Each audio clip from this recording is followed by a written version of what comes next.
Mafia boss caught thugs pouring wine on his favorite waitress. What he did next shocked everyone. The yelling hit the room first. Sharp, mocking, cruel. The humiliation was raw. The confrontation explosive. The exact moment the Mafia boss walked into the restaurant as usual, he suddenly spotted young street thugs harassing his favorite waitress, pouring wine on her right in the middle of the restaurant. The liquid drenched her hair, her clothes, her dignity dripping to the floor. She kneeled helplessly while they laughed, and he froze mid-step, shock slicing through him as the scene seared into his mind. He was not a man easily stunned, but this was a violation he could not ignore. Before we dive deeper, tell us where you're watching from and what time it is in your city. Smash that subscribe button, because what's coming next will leave your jaw on the floor and your screen trembling with heat. He moved before anyone even registered his presence. His steps were silent, lethal, carrying the force of rage he rarely allowed to surface. His eyes locked on the trembling waitress, the girl who always greeted him with a warm nod, who always remembered his usual order, who always worked harder than anyone else in the room. The thugs didn't see him yet. They were too busy laughing, too busy entertaining themselves at her expense. She coughed as wine splashed over her face again, the red liquid mixing with her tears, her breath hitching in humiliation. One of them grabbed her chin, forcing her to look up. Another held the bottle high, ready to pour more, daring anyone to stop him. Her knees trembled, her hands shook, and that was the moment the Mafia boss's patience shattered like glass. He stepped forward with the force of a storm. The thugs finally turned, sneers plastered on their faces. They expected a manager, a concerned passerby, maybe another customer trying to calm things down. They did not expect him.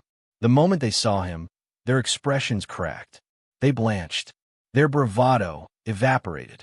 The tallest one stuttered something unintelligible, the bottle wobbling in his grip. He tried to recover, squaring his shoulders. He muttered that they were just having fun, that the waitress deserved it, that she should learn her place. The Mafia boss didn't bother responding. His hand shot out faster than their eyes could track, grabbing the bottle midair. His fingers crushed the glass, so hard cracks spiderwebbed through it. The thug gasped. The boss's gaze burned, slow and deadly, and the room transformed. Patrons froze. Waiters stopped moving. Everything stilled except the sound of wine dripping from her hair to the floor. He stepped closer, towering over the thugs, closing the distance until they could feel the weight of their mistake pressing against their lungs. He didn't raise his voice. He didn't need to. His silence alone terrified them more than screams ever could. He turned his attention to the waitress. She kept her head bowed, shoulders shaking. He reached down, lifting her gently by the arm, steadying her on her feet. His touch was careful, almost reverent, as though she were something fragile he refused to let break. Her eyes flickered up to his, shimmering with humiliation and disbelief. He brushed a streak of wine from her cheek with his thumb, the movement sending ripples of shock through everyone watching. The thugs exchanged glances, panicked, realizing they hadn't just attacked any waitress. They had harmed someone he cared about. He released her softly and stepped toward them, each stride radiating heat and danger. The tallest thug swallowed hard, trying to speak again, but his voice cracked. He stammered that he didn't know she meant something to the boss. He said it was a mistake. He said they were just messing around, that nobody got hurt, that they were just having a laugh. The boss's fist connected with his jaw before he even finished the sentence. The thug crashed backward, hitting a table so hard dishes shattered, the sound echoing like a gunshot. The others jumped, scrambling for excuses, backing away, but he didn't give them time. He moved like a predator, silent and devastating. His knuckles slammed into another thug's gut, folding him in half. He grabbed the third by the collar and lifted him off the ground with a strength that made the boy choke. He snarled that respect was not a suggestion in his establishment. The thug's feet dangled, kicking uselessly. He dropped him like trash. The waitress flinched at the violence, but she couldn't look away. Her heart pounded with a strange mixture of fear and awe. She wiped wine from her eyes, watching the man she'd only known through brief interactions transform into something unstoppable. He didn't just defend her. He destroyed anyone who dared degrade her.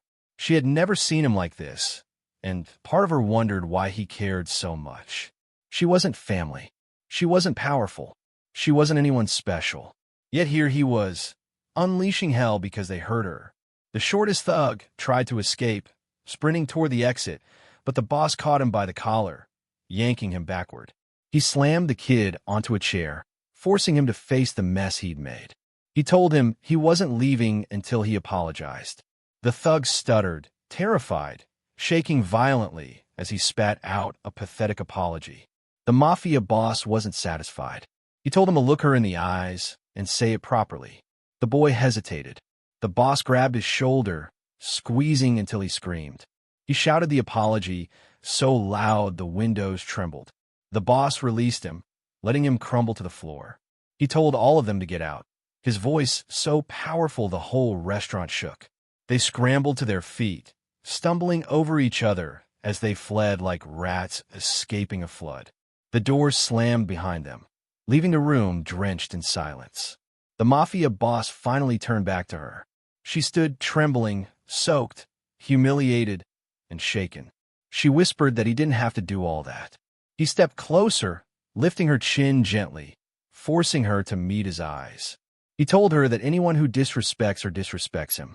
His tone was softer now, laced with something vulnerable, something she didn't understand, something that made her chest tighten.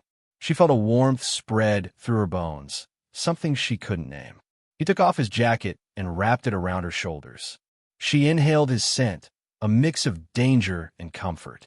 Her tears mixed with the wine on her face. He told her to go home, that he'd handle the mess, that she should take the night off. She hesitated, her voice trembling as she thanked him. He brushed a strand of wet hair away from her eyes. His fingers lingered for a moment too long. The entire restaurant watched, stunned, silent, shaken by what they just witnessed. He watched her leave, his expression unreadable, but his jaw tight with protectiveness.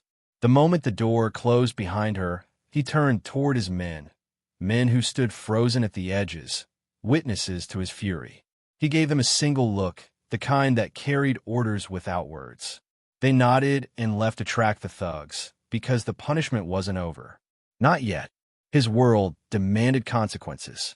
Those boys had no idea the storm they had awakened, and the night was only just beginning.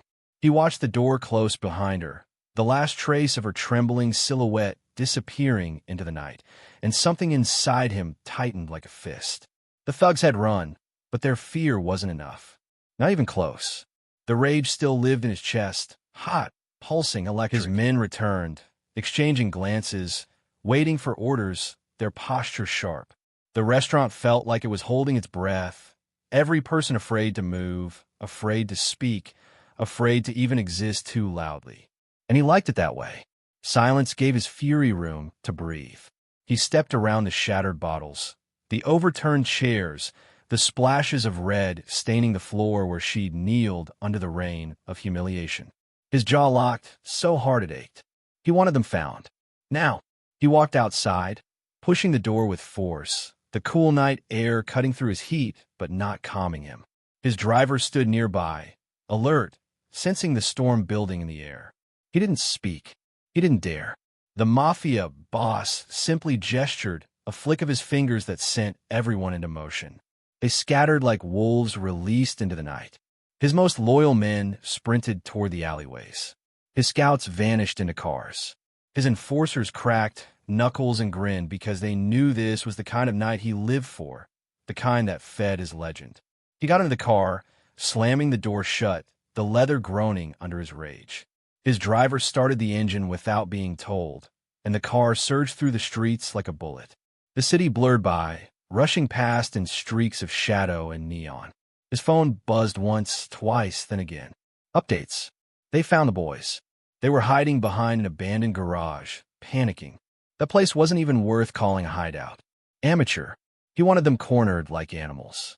He wanted them to feel the fear they tried to drown her in. He arrived within minutes. The moment he stepped out of the car, the entire atmosphere shifted. The alley was dark, wet from earlier rain, the street lamp above flickering, casting sharp shadows. His men had the thugs pinned against the wall, 3 of them shaking, one of them bleeding from a busted lip, another on the ground, gasping for breath. The moment they saw him, their bodies stiffened. Terror sliced through the air like a blade. They weren't laughing now. Their arrogance had evaporated, replaced by trembling panic. He approached them slowly, deliberately, each step steady and grounded, like a predator stalking prey. One thug tried to talk, tried to apologize, tried to blame someone else. The boss lifted a hand slightly, and the boy shut up instantly. He preferred silence. Silence told the truth. Silence showed fear. Silence gave him room to think. He stopped 3 feet away, arms crossed, gaze heavy. He said nothing. The boys squirmed under the weight of his stare. Finally, after a long moment, he tilted his head slightly, studying them one by one. Then he stepped forward, grabbing the collar of the one in front. He yanked him close until their faces were inches apart. The boy's breath hitched. The Mafia boss's voice came out low, controlled, deadly. He asked if humiliating a woman made them feel powerful, if hurting someone weaker made them feel like men. The boy shook his head violently, tears forming in his eyes. The boss didn't blink. He didn't release him. He kept tightening his grip until the boy's face reddened and he struggled to breathe. When he finally let go, he threw the thug to the ground. The others flinched, expecting blows, expecting a beating, expecting destruction. And they weren't wrong. But he didn't strike immediately. He wanted them to feel the weight of their mistake first. He crouched down slowly, his eyes burning into the 3 of them. He told them that pouring wine on someone wasn't the crime. It was what that act represented. Disrespect, cruelty, cowardice. And he had a hatred for cowards more than anything else. He stood again, rolling his sleeves up. His men stepped back, knowing what was coming. The first punch landed so hard it echoed through the alley. The thug flew sideways, colliding with a dumpster. The second thug tried to run, but one of the Mafia boss's men caught him by the hood and dragged him back like a misbehaving child. He threw a kick that sent him collapsing to the ground. He didn't stop. He didn't pause. He unleashed blow after blow, punishing them not just for what they did, but for who they were: weak, pathetic, predatory. The fight wasn't even a fight. It was a reckoning. The alley floor became a canvas of broken pride and shattered bravado. He grabbed one thug by his hair, forcing him to look up. He told him that if he ever stepped foot near that restaurant again, near that waitress again, near anyone working there again, he would disappear. Not punished, not hurt, gone. The boy whimpered, nodding desperately. His men watched, silent, respectful. He stepped back, wiping his knuckles casually. The thugs were barely conscious, coughing, sobbing. He gestured for his men to let them crawl away, beaten and stripped of arrogance. They scrambled out like rats, limping, stumbling, dragging themselves through the alley. He didn't chase them. He didn't need to. His message was delivered. Brutally, clearly, permanently. When the alley emptied, he finally breathed out. The fury drained slowly, leaving behind something else. Something softer, something heavier. His thoughts returned to her. The way she trembled. The way she tried not to cry. The way she apologized for something that wasn't her fault. He didn't like that. He didn't want her to feel small. Not around him. Not ever. He got back into the car. The engine hummed. His mind raced. He ordered the driver to turn back to the restaurant. His men exchanged glances, confused but obedient. The car sped through the city again, arriving at the place he left not long ago. The staff inside watched him re-enter, stunned. The restaurant was half empty now. Some customers had fled during the chaos. Others stayed out of curiosity or because they knew his presence meant safety, not danger. He walked past them all, heading toward the back where he knew she would be packing her things to leave. He found her in the staff room, hands shaking as she wiped her face, trying to steady herself. Her clothes were still damp, her hair still stained, her eyes swollen from tears. When she saw him, she froze. He approached her slowly, controlled now, gentler, but still carrying the heat of everything he'd done. She whispered again that he didn't have to do all that. He stepped closer. She backed up slightly, overwhelmed. He reached for her wrist, carefully. He raised her hand slowly and inspected the bruises the thugs had left from grabbing her earlier. His jaw tightened again. He said she mattered. He said what they did was unacceptable. He said if anyone ever touched her again like that, he wouldn't just warn them, he'd bury them. She stared at him, stunned, her breath caught somewhere between fear and something deeper. Something dangerous. Something magnetic. He wasn't gentle. He wasn't warm. But he was protective. Fiercely. Instinctively. And she felt the weight of that protection sink into her bones. She thanked him again. Softly. He brushed her cheek lightly again with his thumb, wiping a streak of dried wine from her skin. His touch lingered. She didn't pull away. He didn't either. They stood there, close, suspended in something neither fully understood, but both felt burning between them. Then he broke the moment, stepping back, his voice steady. He told her he would take her home. She started to protest, but he lifted a hand slightly, the same motion that silenced entire streets. She closed her mouth, breath shaky. He held the door open for her. She stepped out. He followed behind, guiding her through the hall, through the quiet restaurant, out into the night air. His car waited. His world waited. He wasn't done protecting her, and the night wasn't done unfolding. The floor trembled beneath her as she moved, like the entire world tilted and snapped with every step she took toward the unknown. The screams, the heat, the echo of everything that had just collapsed behind her still chased her like shadows with teeth. She didn't slow. She didn't dare look back. Her pulse hammered like a warning bell, like the universe trying to shake her awake, but she was already too awake, too alive, too deep in the fire. She felt him behind her. Not physically, not even close, but his presence had a weight, the kind of pressure that sat on bones and squeezed the air from lungs. She didn't know if it was fear or adrenaline or the stubborn will to survive that kept her going, but it carried her forward like a storm. Her breath burned, her muscles trembled, and still she pushed. She didn't know how long she'd been running until the world blurred. Time dissolved into a smear of movement and pounding in her ears. But she couldn't stop. Not yet. Not when everything depended on momentum. If she paused, even for a heartbeat, the entire thing could crumble, and she refused to be the one buried under it. She wasn't meant to survive what happened. She knew that clearly now. She wasn't supposed to walk away. She wasn't supposed to still be standing. She wasn't supposed to defy the script he had written for her. But here she was, breaking rules, breaking patterns, breaking fear apart with her bare hands. Her vision swam, but her mind stayed sharp. Every memory of what he did, every deception, every twist of truth added fuel to her fire. The betrayal didn't weaken her. It carved her into something stronger, something relentless. If he thought she'd crumble, he miscalculated. If he thought she'd surrender, he underestimated the power of a woman pushed past breaking. She didn't know where she was headed, but she didn't need a destination.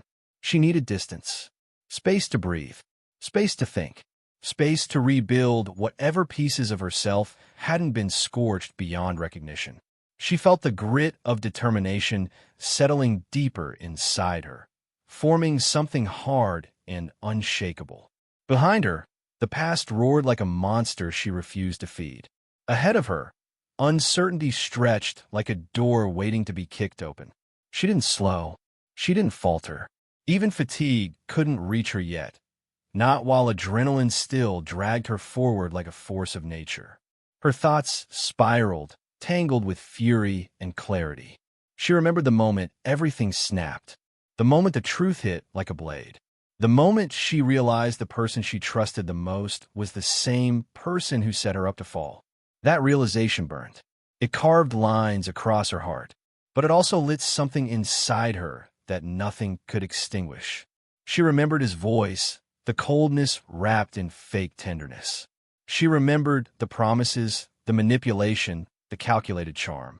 But none of it mattered now. His voice couldn't reach her anymore. His hands couldn't pull her back. His lies couldn't cage her. She burst through the next stretch of open space, lungs aching, mind screaming, body vibrating with pure will. Every breath tasted like defiance. Every step echoed liberation. She was still scared. Of course she was, but fear wasn't steering her anymore. She kept moving until her legs nearly buckled. Only then did she force herself to pause, hands braced against her thighs, fighting to steady her breath. Her chest rose and fell in sharp, uneven rhythm. Sweat stung her eyes. She wiped it away with trembling fingers and stared ahead. She was alone. For now. She listened to wind, to distant hums, to the fragile beat of her own survival. And then she lifted her head, spine straightening as strength slowly returned to her limbs. She wasn't done, not even halfway. She still had choices to make, ground to cover, storms to walk through. But the most important part was already decided. She would not go back. She swallowed hard. The air tasted new. She took another step forward, then another. Her heartbeat slowed enough for her thoughts to sharpen again. She replayed her escape in her head, every second of it dialed in high-definition adrenaline. The shock on his face, the disbelief as she pulled away. The moment he realized she wouldn't be controlled anymore. She wished she could have paused time and let him marinate in that realization longer. Let the weight of losing grip on her crush him. But she didn't have that luxury. She took another step. Her body throbbed, but she didn't care. Pain was temporary. Freedom was not. She kept pushing forward, through exhaustion, through uncertainty, through the ringing echoes of everything that burned behind her. She embraced the chaos swirling inside her and let it fuel her steps. She didn't need peace. Not yet. She needed fire. She needed grit. She needed the unfiltered force of her resolve to carry her through this part of the battle. She felt a shift inside, something fierce, something unstoppable, and then it hit her, that deep, bone-level truth. She had survived the worst part. If she could make it through that, she could make it through anything. Her breath steadied. Her steps found rhythm again. Her mind locked onto the next objective. It wasn't over. It wouldn't be over until she finished this story the way she needed it to end, the way she deserved.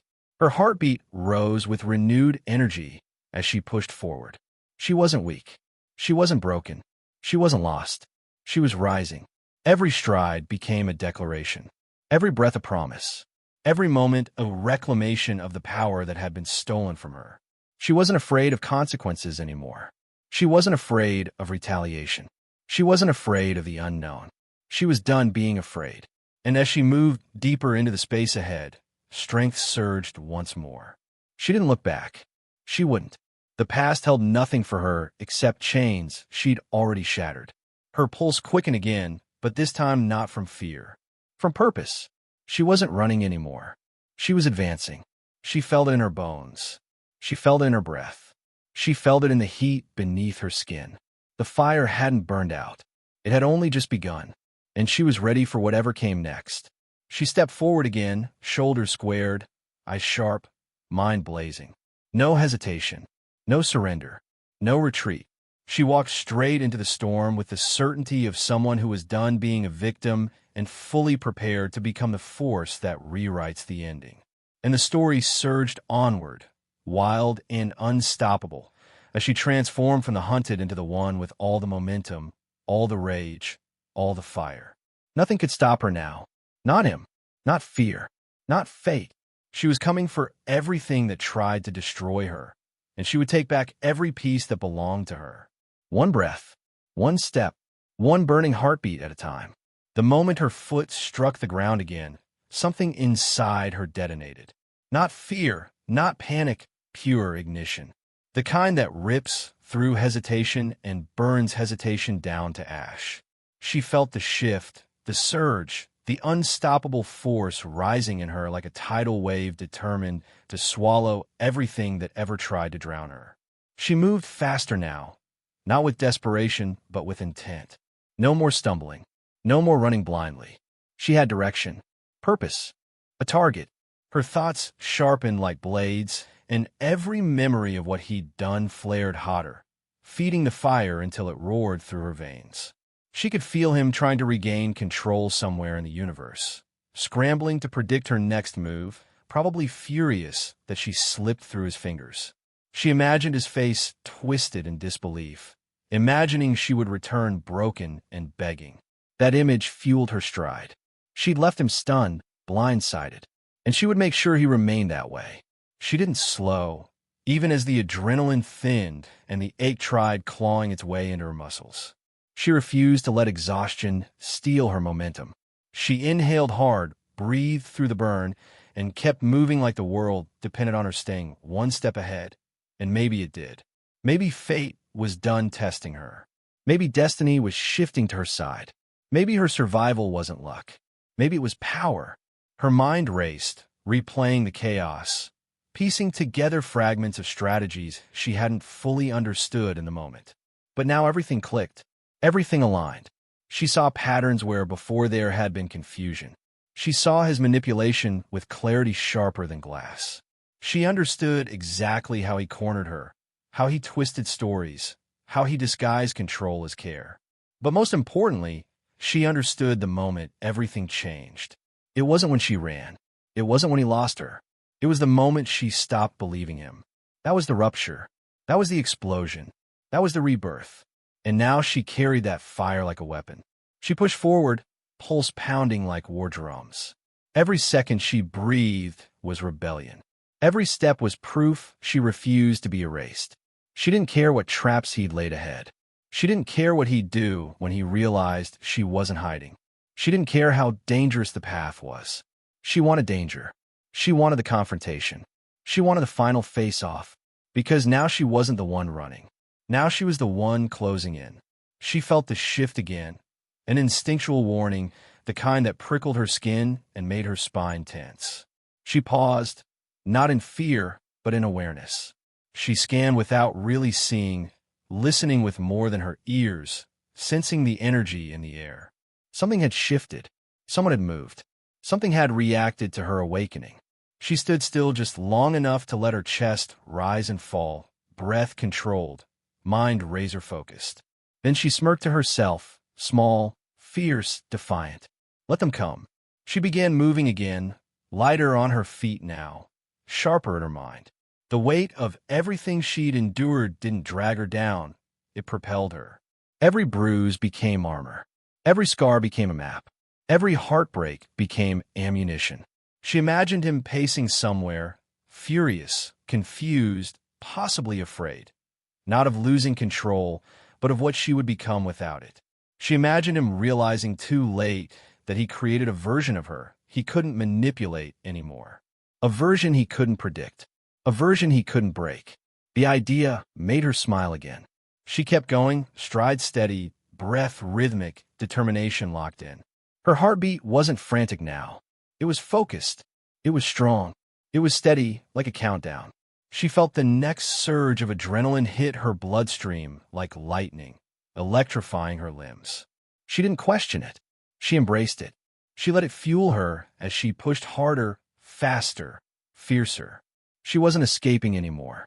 She was hunting. She wasn't avoiding him. She was preparing for him. She knew he wouldn't stop. Men like him never did. They clung to power like oxygen. They suffocated anyone who threatened their grip. They believed control was their birthright. He would come for her eventually. He would try to twist the story back in his favor. But he didn't understand. Stories evolve. And she was rewriting hers with fire. Her jaw tightened with determination. She could almost see the road ahead unfolding like prophecy. She was meant to break this cycle. She was meant to tear down the cage he'd built around her. She was meant to rise so high that he would choke on the smoke of everything he lost. Her breath deepened. Her pace quickened. Her mind sharpened into pure focus. She didn't care how long this took. She didn't care what it cost. She didn't care what battles waited for her. She would face every one of them with the strength she found in her darkest moment. She would not bend. She would not break. She would not be silenced again. She felt herself transforming with every step, no longer a survivor, but something more. Something unstoppable. Something carved from fire and purpose and defiance. Something he could never manipulate again. Something he could never cage again. She thought about everything he planned. The lies, the schemes, the twisted games. And instead of fear, she felt fury glowing hot beneath her skin. Not the kind that blinds, but the kind that illuminates. The kind that locks targets. the kind that fuels revolutions. And she was a revolution. She moved further into the unknown, but she wasn't lost. She knew exactly who she was becoming and exactly what she intended to do when their paths crossed again. She would stand tall. She would stand fearless. She would stand in power. He would feel every ounce of the strength he underestimated. She exhaled sharply, almost a laugh, almost a war cry. Her heart slammed in her chest with a rhythm that felt like destiny pounding on the door. She stepped forward again, and again, and again. Momentum built around her like a storm, thick, unstoppable, alive. The world seemed to shift beneath her feet, not resisting her movement, but responding to it. She was no longer just moving through space. She was bending it, shaping it, owning it. She felt invincible, and yet she remained grounded, anchored in the truth she had earned through pain and survival. She refused to be the victim. She refused to be the prey. She refused to be anything except exactly who she was becoming. A force, a storm, a reckoning. She could almost feel the collision point on the horizon, the moment their paths would cross again, the moment the final showdown would ignite.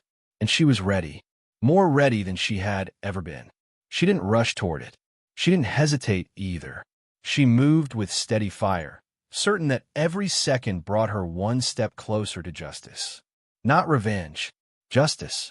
Not fear, power. Not running, becoming. She kept moving, her breath steady, her pulse strong, her fire uncontainable. The world trembled around her, not because she was afraid, but because she was coming.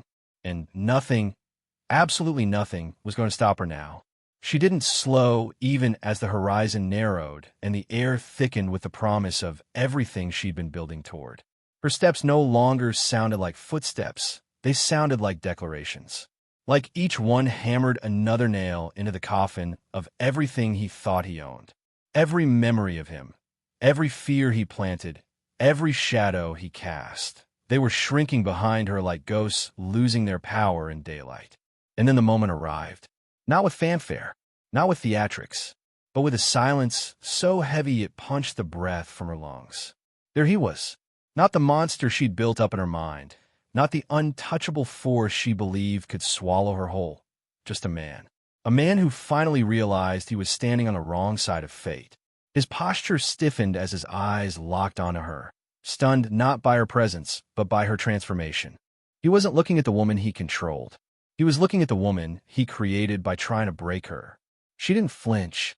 She didn't shrink. She didn't look away. Instead, she stepped forward, each breath solidifying the truth that this moment belonged to her. He spoke. It didn't matter what. Excuses, blame, denial, threats, all the usual weapons. Words that used to cut her. Words that used to twist her insides. But now they bounced off her like dull blades against armor forged in fire. She kept walking until she stood close enough to see fear flicker in his eyes. Real fear, not the kind that makes a person lash out, but the kind that makes them realize they've already lost. He reached out, maybe to grab her, maybe to pull her back into the old script he thought she'd never rewrite. She stepped aside, letting his hand cut through empty air. That tiny shift carried the weight of everything she'd survived. It told him no. It told him never again. It told him that every power he once wielded over her evaporated. He tried again, escalating his voice, grasping for control, leaning into the old tactics, anger, guilt, manipulation. But she just stood there, unshaken, letting every sentence bounce off her like hail on steel. The moment stretched. It broke, and something inside him cracked, too. He realized he couldn't win this. He realized she wasn't bending. He realized there was nothing left for him to hold over her. No leverage, no fear, no weak spots he could exploit. She inhaled deeply, then exhaled with a freedom that felt like fireworks exploding under her ribs. She didn't scream. She didn't rage. She didn't strike. Her restraint was the victory. Her composure was the power. Her silence was the justice. And he felt it. Oh, he felt it. His expression faltered, collapsing into something pitiful, an unraveling man facing consequences he thought he would always outrun. She stood taller, stronger, fiercer, not because she needed to beat him physically, but because she already won psychologically, emotionally, spiritually. The fight he wanted didn't exist anymore. The control he relied on vanished. The version of her he manipulated was gone. She turned to walk away, not because she feared him, but because she no longer acknowledged him as an obstacle. She left him standing in the ruins of his illusions, forced to confront the wreckage of his own making. Every step she took was justice. Every breath she inhaled was freedom. Behind her, he called out, voice desperate. But she kept moving, letting the sound dissolve behind her like static fading from a broken radio. She didn't need replies. She didn't need closure. She didn't need his recognition. She already had her own. Her heart beat with a new rhythm. Calm, confident, unstoppable. She didn't tremble. She didn't look back. She didn't doubt. She emerged not as the woman who escaped, but the woman who rose. The world felt lighter. Her chest expanded easier. Her thoughts aligned like stars settling into a clear sky. She walked forward with a certainty that felt like destiny finally nodding in her direction. She knew the consequences would ripple. He would face everything he'd done. He would be exposed. He would lose the power he clung to. The truth would rise, and everything he built through deceit would crumble. But that was no longer her fight. Her victory wasn't in watching him fall. Her victory was in choosing her own rise. And in the quiet that followed, she felt something she hadn't felt in so long. Peace. Not the fragile kind that shatters under pressure. The real kind. The earned kind. The kind that settles deep into your bones and whispers you made it. You survived. You overcame. You transformed. She allowed herself a small smile. Not triumphant, not arrogant, but full. Whole. Then she lifted her chin and stepped into the next chapter of her life. Unknown, unpredictable, beautiful. Her heart didn't fear the future anymore. It welcomed it, because now she knew exactly who she was. A survivor? Yes, but also something greater. A phoenix, a storm, a force, and the world would never forget it. She walked on, every step stronger than the last, every breath deeper, every moment brighter. The fire didn't burn her. It remade her, and she was finally free. In the end, she didn't need revenge. She needed rebirth. She reclaimed her voice, her strength, and her destiny. The chains broke, the lies collapsed, and she stepped into a future forged by her own fire. Her victory wasn't escaping him. It was discovering herself. Sometimes the greatest justice is walking away stronger than the person who tried to break you. Your power isn't what you endure, it's what you become afterward. If this story lit a fire in you, subscribe, drop a comment, share the video, and stay tuned for the next explosive story coming soon.